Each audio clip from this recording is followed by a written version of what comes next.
ये जो दिया हुआ कोड है अगर ये जावा 8 में लिखा गया हो तो फाइनली जो प्रिंट में एस का वैल्यू प्रिंट हो रहा है वो क्या होगा। तो इन चारों ऑप्शंस में से आपको चूज करना है। तो कॉन्सेप्ट क्या है, कॉन्सेप्ट जो है वो कुछ इस तरह से है कि जब आप string S equals to T लिखते हैं तो वो क्या करता है, मान लीजिए ये स्ट्रिंग कांस्टेंट पूल है तो पूल के अंदर एक टी ऑब्जेक्ट पड़ा हुआ है, ठीक है।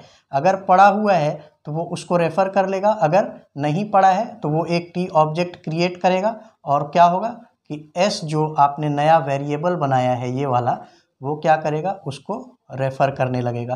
तो एस अब टी को रेफ़र कर रहा है, मतलब एक स्ट्रिंग ऑब्जेक्ट बना है जिसमें वैल्यू दिया गया है टी, अब एस उसको रेफ़र कर रहा है, ठीक है। अब नेक्स्ट लाइन में आप क्या करते हैं कि जो आपने एस है, एस जो वेरिएबल है जो टी को रेफ़र कर रहा है, आप क्या कहते हैं उसको कि इसमें कॉन्कैट का वैल्यू एस टी आर। अब जब आप उसको कॉन्कैट करने बोलते हैं तो वो क्या करता है S dot concat S T are, तो टी में एस टी आर वो कॉन्कैट कर देगा और एक नया ऑब्जेक्ट क्रिएट हो जाएगा यहाँ पर टी एस टी आर, ठीक है।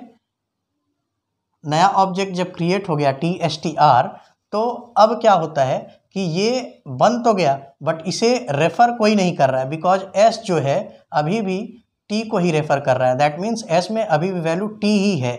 तो S dot concat S T are ये बन गया, बट ये क्या है, एक लावारिस ऑब्जेक्ट है जिसको कोई क्लेम नहीं कर रहा है, जिसे कोई यूज नहीं कर रहा है। इसलिए अभी क्या होगा, जब नेक्स्ट लाइन में आप जाएंगे system dot out dot print S करेंगे तो आपका वैल्यू जो प्रिंट होगा वो टी ही होगा, बिकॉज एस अभी भी टी को ही रेफ़र कर रहा है। इसलिए आपका ऑप्शन कौन सा करेक्ट होगा, सी जो है वो करेक्ट ऑप्शन होगा।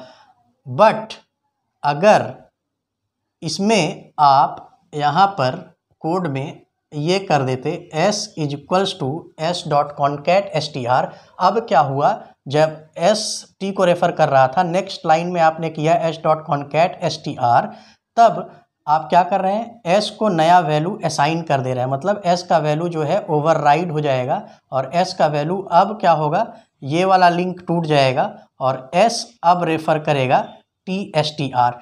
तो अगर कोड इस तरह से लिखा हुआ है तो आपका आंसर होता ऑप्शन बी, बट क्योंकि कोड में एस इक्वल्स टू असाइन नहीं किया गया है सेकेंड लाइन को, इसीलिए एस का वैल्यू टी ही रहेगा, ठीक है। तो होप आपको ये कॉन्सेप्ट क्लियर हो।